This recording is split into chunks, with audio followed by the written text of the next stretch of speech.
Hello and welcome to Christowe. I'm Dan Painter, housemaster of Christowe House. I've got 2 resident tutors, 2 fantastic matrons, and a whole selection of amazing staff that come in to help look after the boys in-house. We're a happy house and we are a competitive house. We focus on brotherhood and mixing of year groups, which is really important for a kind, happy environment.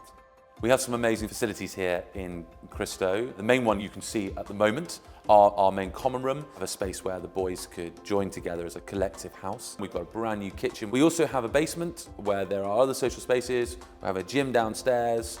We have a snooker room upstairs as well, but one of my favourite spaces is outside in our garden. Our garden spaces are amazing. We've got a brilliant fire pit with swings, which we use a lot in the winter and in the summer.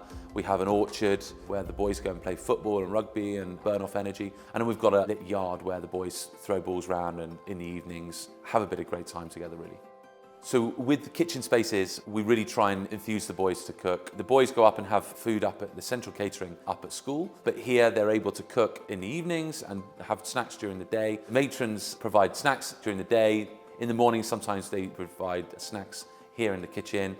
We split the boys into different clans, 6 different clans across the different year groups, and it brings about some brilliant bonding between those groups. And it breaks down that hierarchy. We do clan cooking nights where they work together in their group and they cook for the house. The boys come down in their clans, they sit together, they eat together, and the boys serve the rest of the house, which the boys look forward to every term.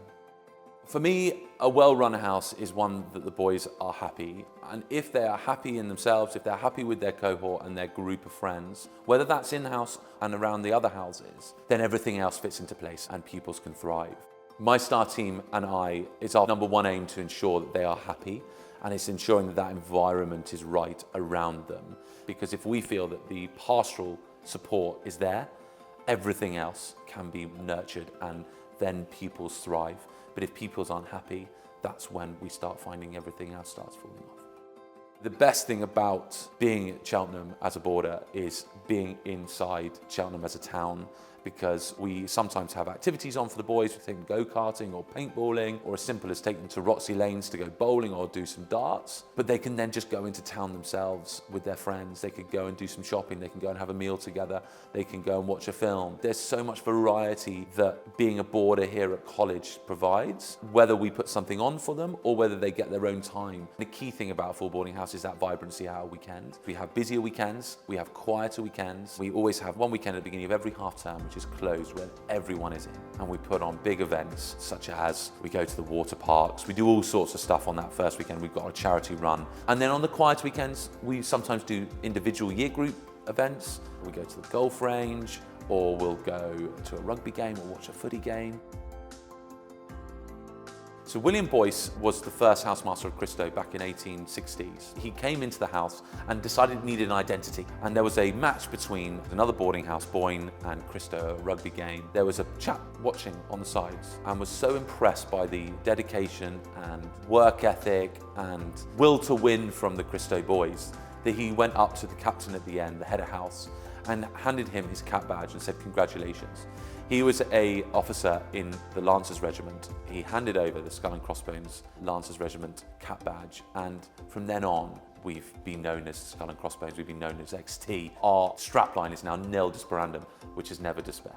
We have a few very special house traditions. One of those, and the boys look forward to it every year, is the house Christmas dinner. The boys dress up, they get into black tie. The prefects, as a privilege, get to wear a special Christowe blazer, white trim with the Skull and Crossbones on the breastplate here. It really stands them out. They are allowed to wear it on house potts days as well, which is another thing that the boys are really fierce about. We've also got Christowe caps, and the upper 6 get Christowe bow ties, and they're able to wear those on house potts days as well. That's another little tradition that we stand out a little bit from the crowd, and they love wearing those things and repping the house. The house singing is always a great bonding event, and the boys love getting together, singing and performing to the rest of the college. And then charity is another thing that we've really started to fizz on in the last few years. We also have a charity weekend coming up We're doing a charity race night with parents involved, but also with the upper sixth. And then we've also got our last clan standing event. This year we're changing it a little bit to the Christowe Power Hour, where the boys are going to be working in their clans, carrying things around College Field, sometimes stretchers, sandbags, carrying each other, doing all sorts of fun things, but as a team. But it's also doing it for a really great cause. I think that's something that's really important for us to get the boys thinking about. It's not just themselves here in a very privileged setting, but also looking outwards and being ambassadors for college and trying to raise awareness and raise money for important causes. Choosing one word to describe Christowe is very difficult. I think I would go with brotherhood and camaraderie. I think it's just that integration of the boys between the year groups, and it's them having fun together, but it's also being able to do that in a kind way that means that everyone can enjoy themselves here. And I think that's my most important thing. Camaraderie, brotherhood, standing shoulder to shoulder with each other when the times are hard, but also when the times are great.